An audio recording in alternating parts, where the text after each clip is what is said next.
Hi guys, magandang araw po sa inyo lahat. Tunghayan po natin yung full speech ni Tatay Digong dito sa Dumaguete City. So mag-speech po siya dito at ito po ay kagandahan loob ng SMNI. Maraming salamat po SMNI sa pagko-cover nyo ng speech ni ating dating Pangulong Rodrigo Roa Duterte dito sa Dumaguete. Ito na po siya guys.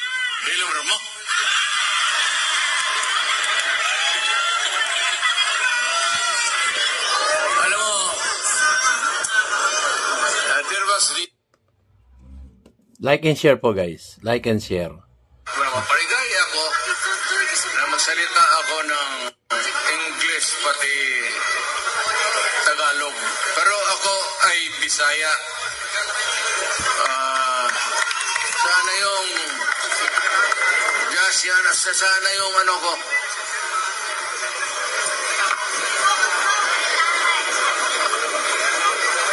Yung sabihin ko sa inyo, what brings me to you tonight? Retirado na ako. Na presidente na ako. Sa habang panahon, naging mayor ako ng siyudad ng Davao. 23 years plus 6 years as president. Wala na akong mahingi. Subscribe na ko guys. Like and share. Kung ano pa ng biyaya na maibigay niya sa akin. Sabihin ko na sa inyo at sa lahat, ako na po'y handang mamatay. Tapos na po ako.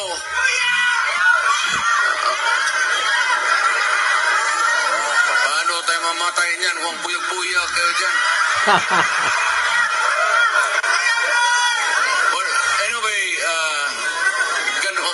Yung ano ko.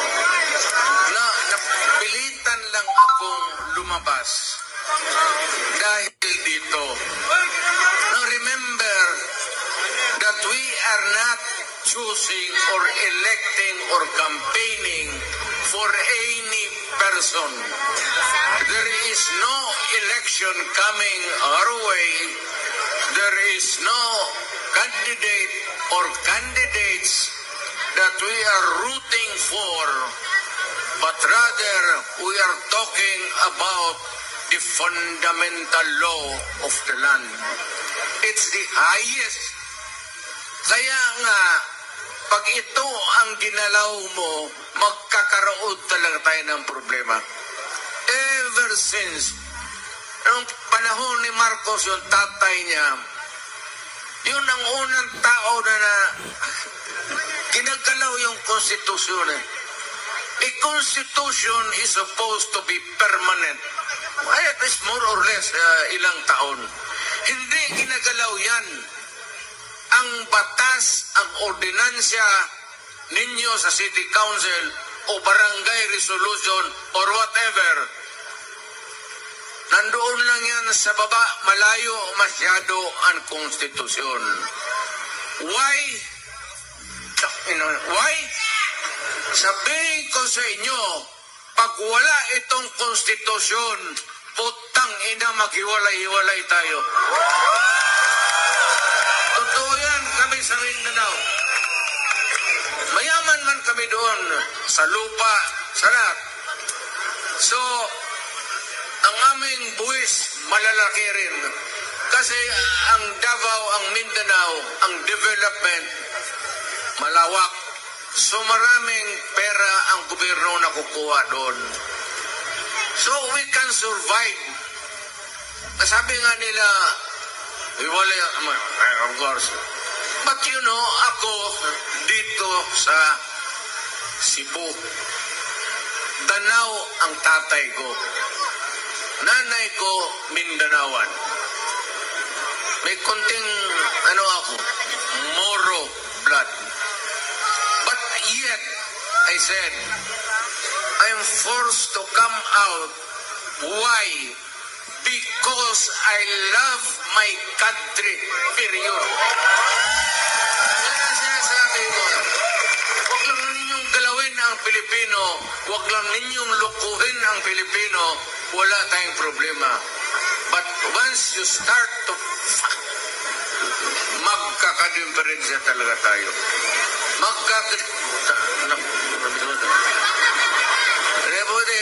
Mindanao, lumilipad ako kung saan.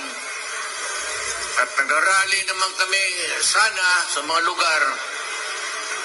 Mind you, except for Cebu, and of course Davao, dito pa ba nakakuha ng permit? Although, ni-revoke kasi sa Freedom Park man sana tayo. Look at the incongruity of it all.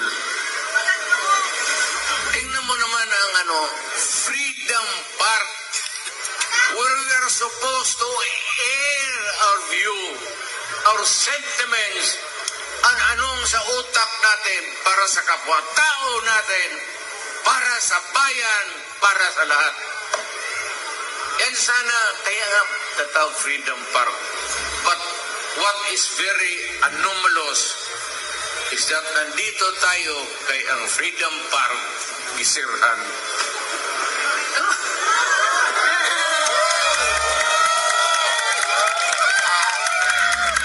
Sa katagal-tagal kong pagkamayor ay never did it even go back. Sinong gustong mag-rally doon? Maranao, Maguindanao, Moro people, Miswari, nasyonalista, liberal, PDP noon, election. Gamitin ninyo.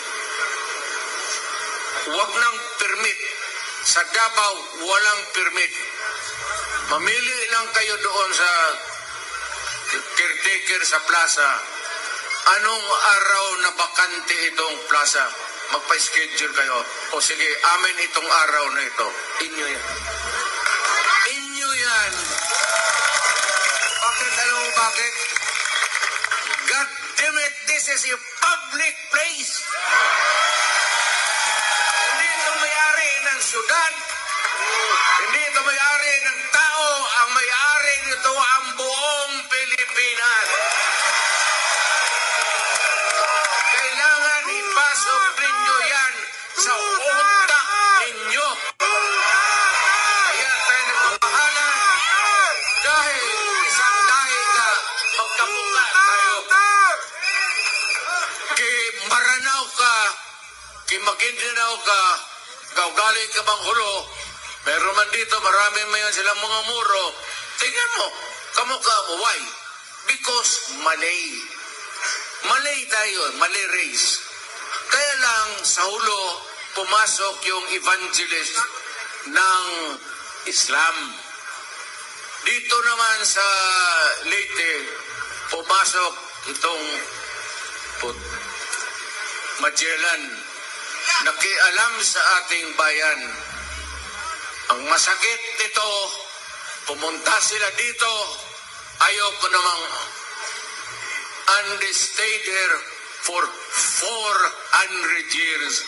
Putang ina. Gaano katagal yung 400 years? Alipid tayo sa sariling bayan natin ng mga Banyaga. Pagkatapos ng Espanyol, pumasok ang Amerikano. Anong ginawa nila?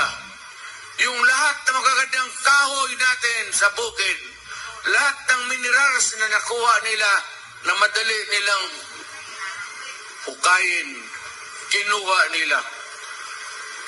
Anong iniwan nila 1945? After the war, hindi man sana tayo kasali sa gera na yun. Hindi yung mga Amerikano nandiyan yung base. Kaya ngayon, kita mo kung saan-saan sila naglalagay ng harap ng China si Edgar Basa. Alam mo, pag nagkagira, pagputok lahat yan. Alam mo, ang China, kasi ganoon lang bright yan.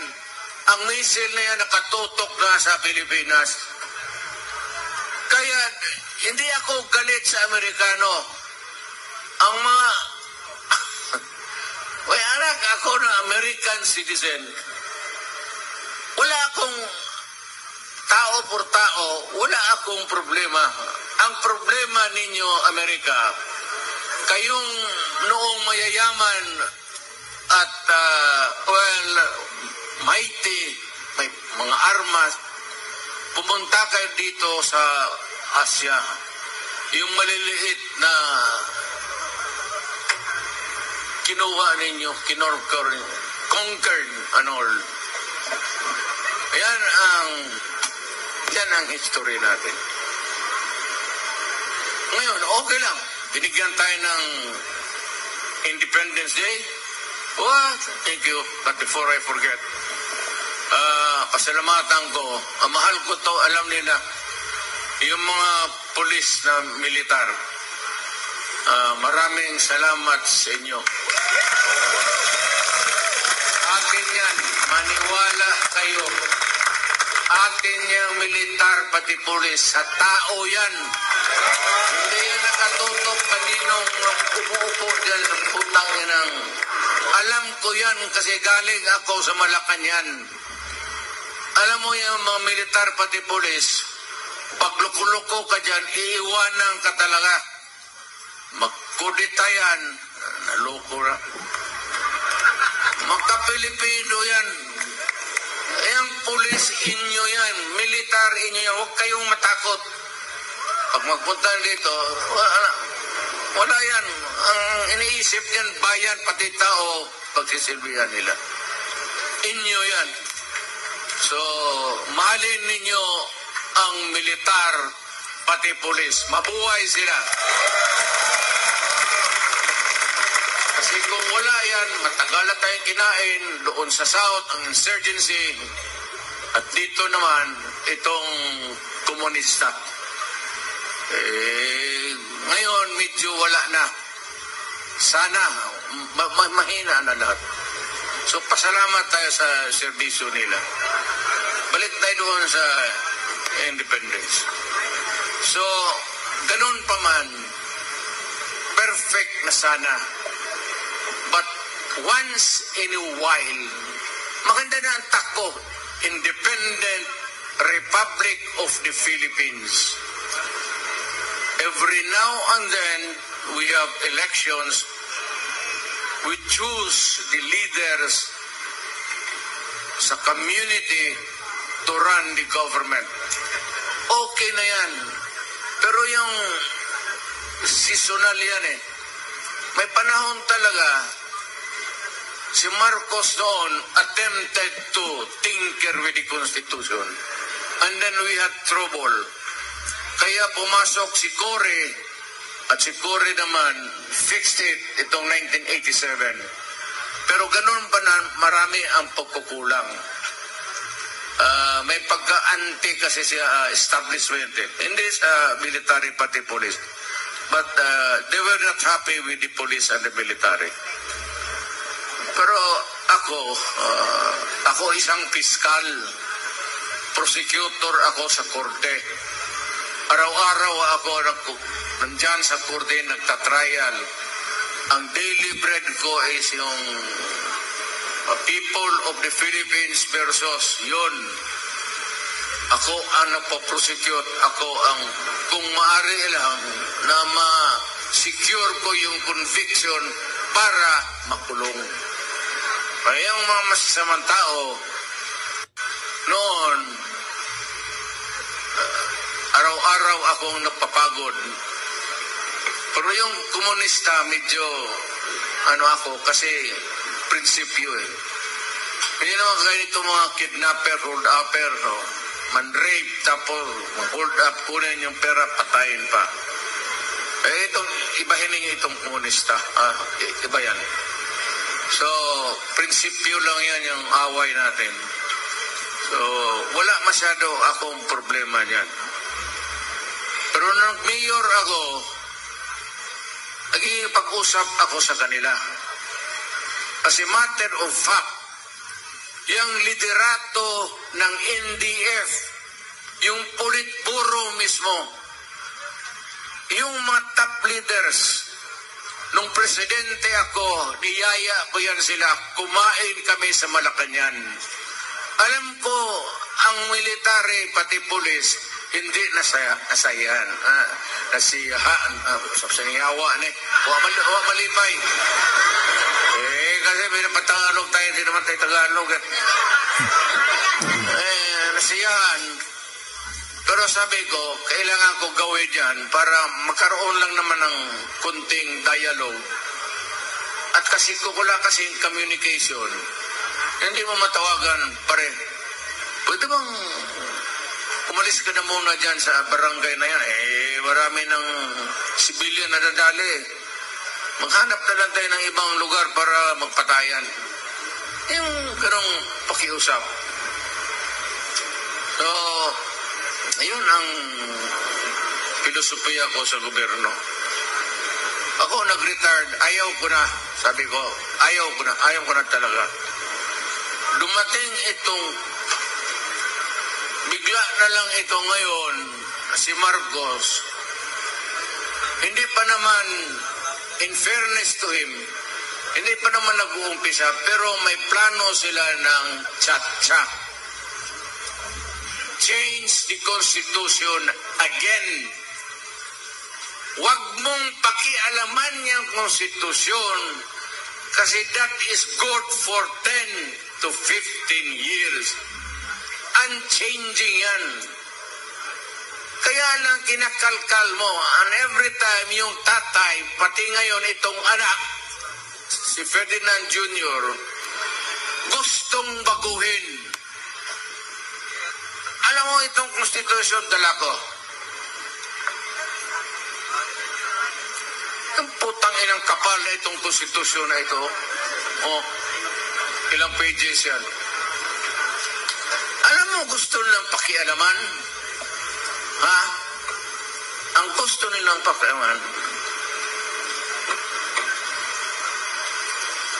Like and share guys. Subscribe. Palaganap natin yung video ni Tatay Digong na may isang tao. Bago sa lahat, papalaala ko lang, lahat sa gobyerno, mayor, governor, o sino man, may page lang dito, ng yelo. Konstitusyon ito, makapal to. Ewan ko kayo ng pages. Pero itong linya na ito, this is the only thing that I would like to talk to you tonight. Okay, so ito lang yung relevant, ito yung may connection lang kung bakit nandito tayo. Okay, basahin ko. No law shall be passed abridging the freedom of speech, of expression, or of the press, or the right of the people to peaceably assemble, assemble and petition the government for the redress of grievance. Hindi nga talaga ito pinaano eh. Whether it is a park, walang reservation yan. You are not the owner of this kantang government. Hindi mo ito o mo sabihin na ito para lang sa partido namin, di sa oposisyon o kalaban, anak ka ng puta. Yun ang pang-revolusyon. Because if you suppress or oppress the people and you do not give them an space to palabasin ninyong init nilang ulo nila, ang masakit ang loob nila. Ay. Kaya nagkakaroon tayo ng ito, importante ito. No law shall be passed abridging, wag mong pakialaman, wag mong lechen yan, the freedom of speech. Hindi ka pwedeng mapagilan. Pag sumubra ka, malaibil ka. Alam mo, kung dito ngayon, magsalita ako, hindi mo ako tawagin mo ako Duterte. O ito lang pwede mong sabihin. Ito yung freedom of speech. sabi ako nito, anong sasabihin mo? Basta may sabihin ako. Hindi mo akong pigilan because that could be censorship. Hindi mo akong pigilan. Ngayon, kung ano man sabihin ko dito na may nasaktan o may masalita ako labag sa batas, sedition, or inciting people to commit sedition, then idemanda ako. But nung ka na hindi mo ako Like and share, not guys. allow me to do my speech, it's none of your fucking goddamn business. Gusto mo pagkatapos kung may nasaktan, di magdemanda kayo. The expression or of the press. Kaya importante yung publication. Hindi mo pwedeng, huwag mong sabihin dyan sa newspaper, ito sabihin mo. At saka yung press, walang lisensya yan. Yan ang negosyo. Mag-printing press ka na, hindi ka kailangan humingi ng permit kahit kanino man. Ganon kahalaga itong konstitusyon na ito. Huwag ninyo itong bitawan. Magkaletse-letse na ang buhay. Sabihin ninyo, kung hindi tayo pwedeng mag-intindihan dito, patayan. Wala tayong problema. Ganon talaga ang buhay. So, ito yan. Ngayon, I'd like to move on to something else. Maliit ang itong istorya ko. Like and share, guys. Now, once upon a time, may nagtanggol yung konstitusyon sa taong bayan. permanente. Hindi yung batas, ordinansya na palit-palitan mo kung ayaw mo o in maybe to attune to better times, the changing business climate, pwede yan, ordinansya. Pero itong constitution, huwag mo talagang gawin ng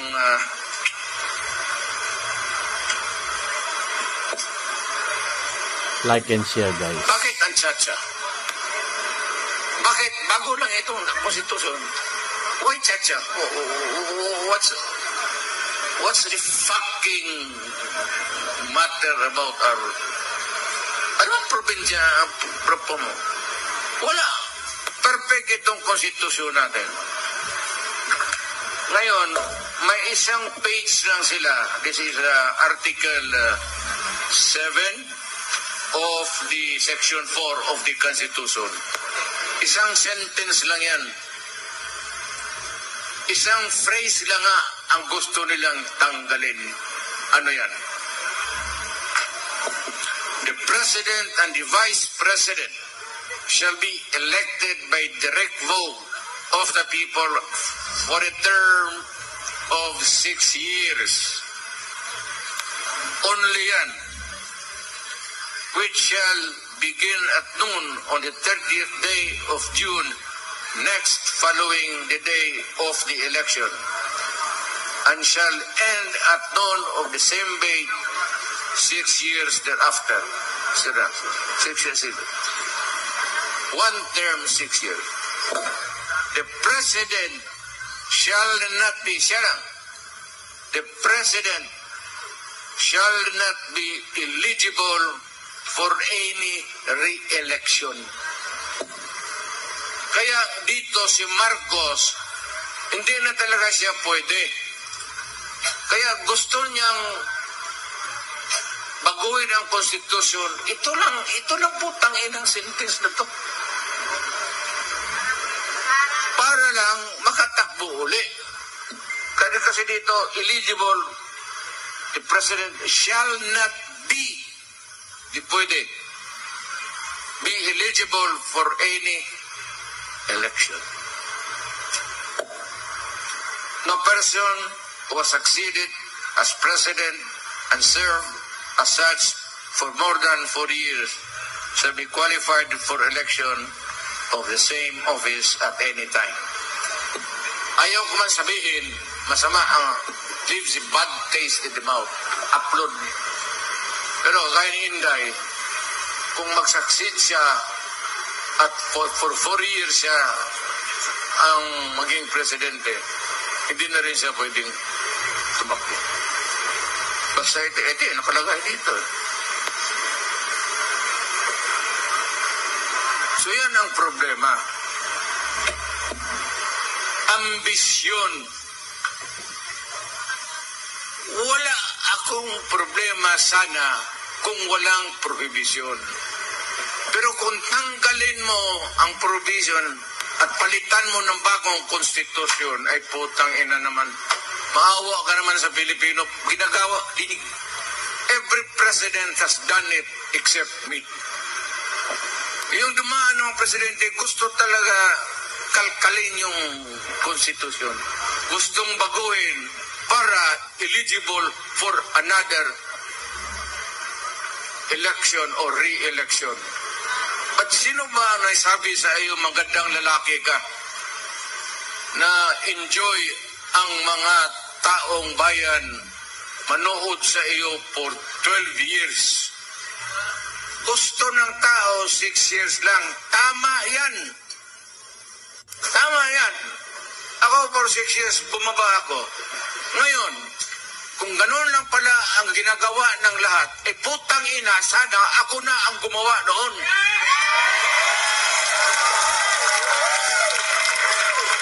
At least ako abogado, hindi naman ako bright masyado, pero may alam ako. Ito, second year. Walang...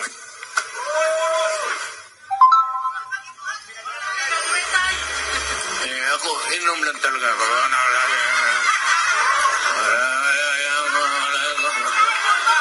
Pero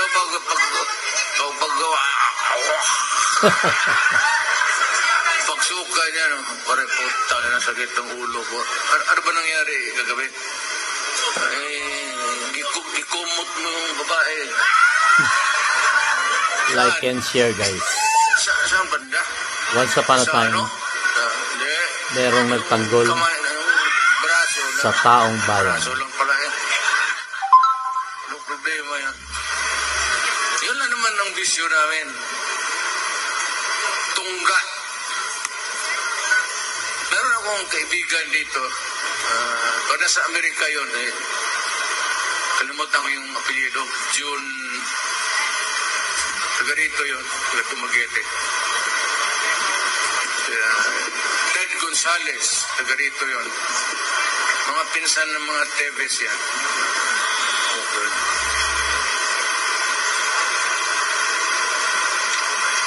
Ako naman wala akong politika dito sa hindi ako nakikialam. Basta ako, kung ano lang yung karapat-dapat na maibigay ng hustisya kay Teves, ibigay sa kanya. He is Like entitled and to it as a share, guys. Filipino. Yung ano lang binigay ng konstitusyon na karapatan niya.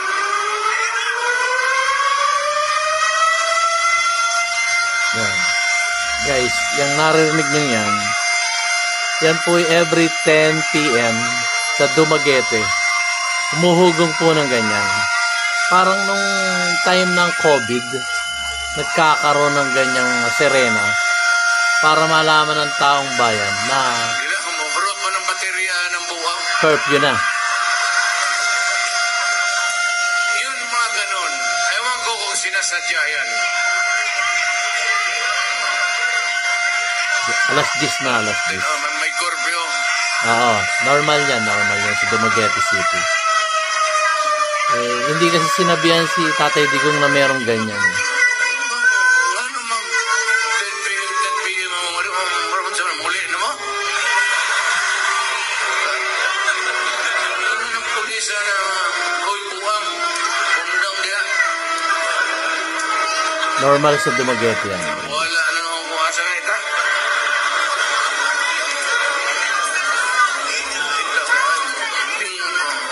Si Marcos ba? I will not pass judgment kung anong ginawa niya. Pero para sa akin, ano man ang nagawa mo, anong klaseng diskarte ang pinakita mo sa Pilipinas, wala na ako masasabihin dyan. Ayaw ko nang mag-ano sa iyo.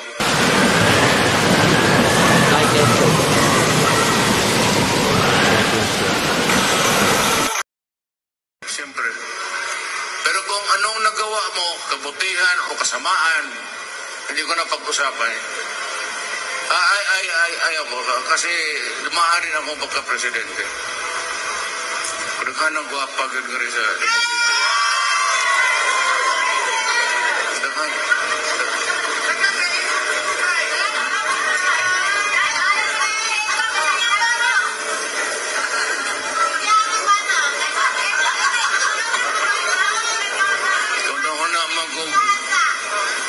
patyo na ka, asawa ka. Eligible. Ang kadaot kay duha na. Duha mo akong gurguron.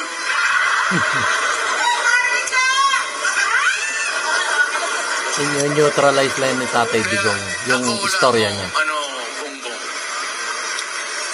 Wala akong sabihin sa record mo, there will be always a time for reckoning. This is not an election. I will not pass judgment on your performance or in your performance. At sabihin ko lang sa iyo, whether you have done good or exceedingly good or exceedingly bad, worse, hindi na ako. Huwag ka nang tumakbo kasi magkagulo lang. Huwag mo nang galawin ang konstitusyon kasi magkagulo talaga tayo. Do not ever believe na ikaw yung exception. Eh di sana kung ganon, ginawa ko na nga. Bakit ako maghintay sa iyo? Isang daan lang tayo, Bongbong. Hayaan mo na lang, ayusin mo na lang ang bayan, although baluktot, putang inang... hayaan mo na. Umalis ka na dyan, tapos mamili tayo ng Tagad, Western, Visayas, Ilonggo na naman, Baulintek nga. Sinong di ba pwede? Bau kahusan na may Ilonggo kita. Pero ako ba sigkit sa... Could be Waray, it could be Ilonggo, or basta Pilipino. At may eleksyon. Wala akong... It could be a Yakan, it could be Moro. Bahala na, basta gusto ng Pilipino. Total Pilipino rin yan. At huwag kayong maano dyan sa mga muro-muro na ano. Itong mga muro na kapatid natin, mga mahusayan. May mga rebelde rin. Kagaya natin, may mga rebelde rin kayo dito. Dito sa Western Visayas. Alam mo, dito malakas ang NPA. Alam mo bakit? Because of the conflict sa lupa. Ayun yung saan yung... hindi naman ako ng ano ha. Pero sa totoo man, hindi nila ako magkaibigan ko kasi. Pero kayong mga may mga asyenda, tubuhan, kagaya ng Central Luzon, mga kuwang ko, pati ito dito, meron talagang insurgency problem. Meron talaga tayong problema. Kaya ako, kung maaari lang, bilis-bilisan na ang land reform. Hindi na bale na sabihin mo, ibigay mo yan, wala namang kapital yan, maghihirap. Hayaan mo.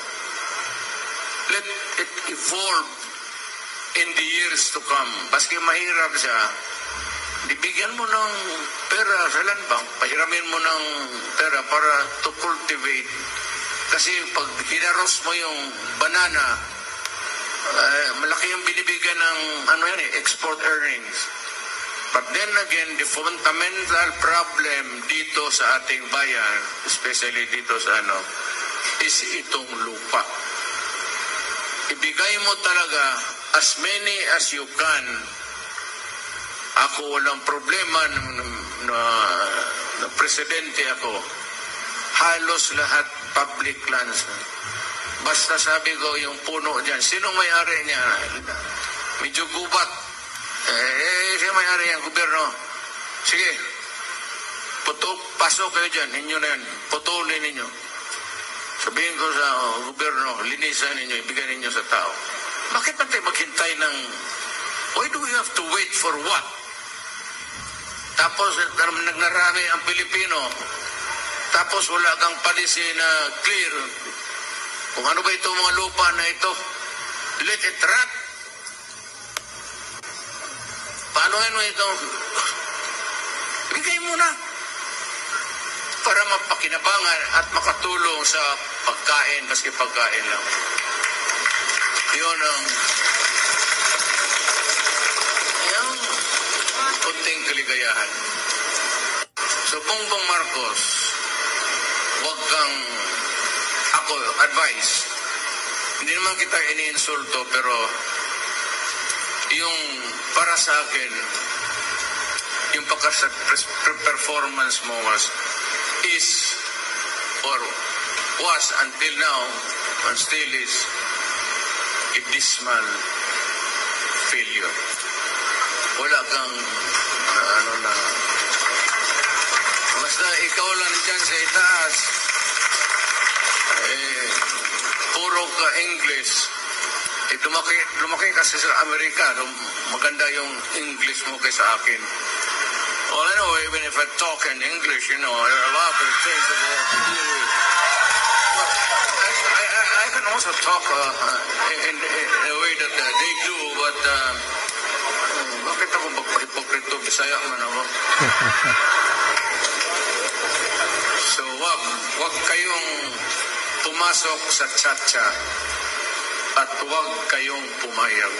Kasi pag ginalaw yan, wala nang katapusan because they will open the Constitution. Ayan yung Constitution. Republic of the Philippines.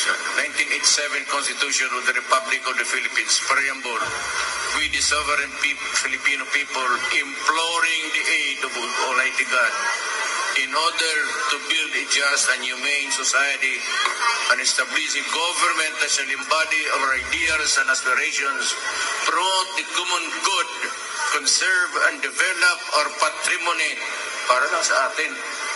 Huwag yung pagigigay ba siya, and to secure to ourselves and our posterity sa mga anak natin for future generation the blessings of independence and democracy under the rule of law and a regime of truth, justice, freedom, love, equality, and peace. Do ordain and promulgate this Constitution. Yan ang basic principle. Ang una dyan is itong Bill of Rights. Itong Bill of Rights, alam mo, ang sunod dyan, sunod na chapter, President, Congress, sunod na chapter niyan, Presidente, sunod ang Korte.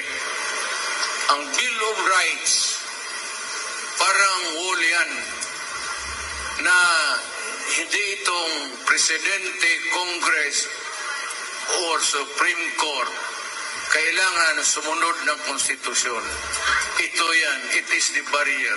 It is the protection of the people. Yan ang barrier. Kaya hindi mo basta-basta kaya, well, maliit man itong lugar na okay lang. Sino yan? Sino yung monumento niyan?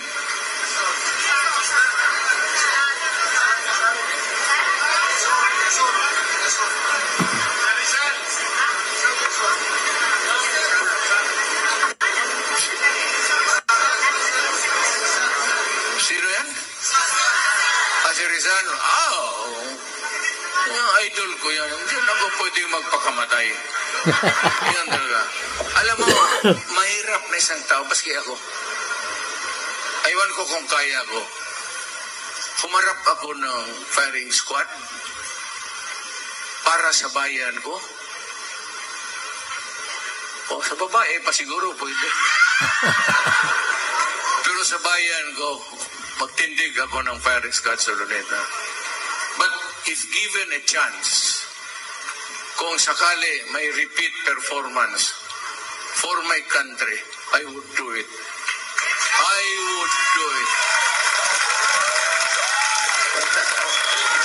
Wala na. Lahat ng gusto ko, nakuha ko na. Lahat ng magagandang aliw, nakuha ko na. Wala na, matanda na ako. So, pagka ako inabot ng gano'n, anak na puta. Oh, fuck you. Sige, tira.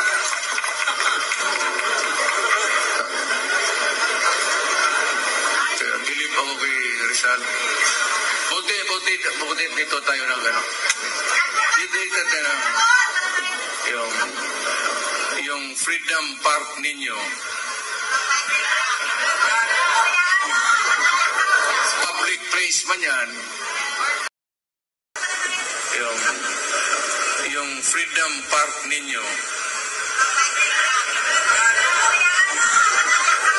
Public place man yan. At may mga truck ngayon, may mga barriers. I ask, what's the sense actually? Anong ang makuha mo? Anong makuha ninyo na ginawa ninyo ngayon nito? Pag makita ko sa ibang lugar o baski ngayon, sipain ko kayo. Ay putang ina. Sampal ang maabot mo sa akin. Total matay. Kung magkasagutan tayo, parilin kita putang. Karami kong binaril na sos. DDL, kidnapper, hold-upper, droga. Sinabi ko noong na mayor ako, umalis kayo kasi patayin ko kayong lahat. Ang mga putang ina hindi naniwala, di patay lahat. Kaya dibandado ako sa International Court of Justice. Sabi ko dyan sa mga puti, hoy mga unggoy, wala akong pakialam sa inyo. Kulungin man ninyo ako kung gawain ko, everything, lahat gawain ko para sa bayan ko. Kung magkakago-gago na yung mga, magsirko-sirko na yung mga tao dyan, tumbling-tumbling na, yung mga anak na may naging bangag na, putang ina, nasaan kayo? Nasaan kayo yung panahon na kailangan namin ng tulong? Mayawa kayo. Tapos pupunta kayo dito. Prisuhon, kunin mo. Tangina, tantangan to kag-itlog. Bastos yung ginagawa ninyo. Bastos yan ko kayo. Huwag kayong magpa-alipin ng puti. Bakit sila pumunta dito tapos maghusga? Anong nagawa nila sa akin? Sa atin? Wala. Pumunta sila dito, ninakaw nila lahat. Europeans, Spaniards, Americans. Anong ginawa nila? What have you done for the Filipino to deserve even the slightest? Kaya ako sabi ko nga, nabastos ko, fuck you. Wala akong pakialam. Pero sa bayan ko, putang ina, maniwala kayo, magpakamatay ako para sa inyo. Hindi na ako magtagal. Kayong bangka kong sinakyan, mahina yung bangka, no? Layo ng Davao. Nagbangka mo lang ako. Mahal masyado. O, lagi.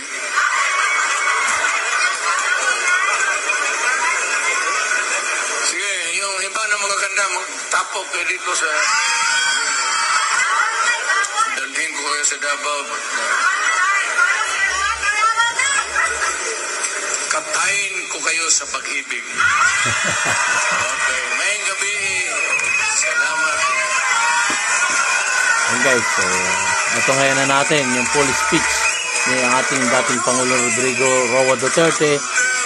At like and share po guys. Kasi once upon a time, may isang Tatay Digong na tumindig at nagtanggol sa taong bayan. Kaya po, share na po tayo. Like na po tayo guys.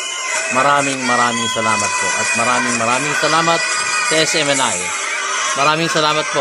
See you on my next vlog. Hindi pa natin alam kung saan ang susunod na peaceful rally ng ating dating Pangulong Rodrigo Roa Duterte. Maraming salamat po. Maraming salamat po. Thank you. See you on my next vlog. Like, share, subscribe para po sa ating dating Pangulong Rodrigo Roa Duterte. Ipalaganap po natin ang kanyang mga sinambit na once upon a time ay may isang dating Pangulong Rodrigo Roa Duterte na tumindig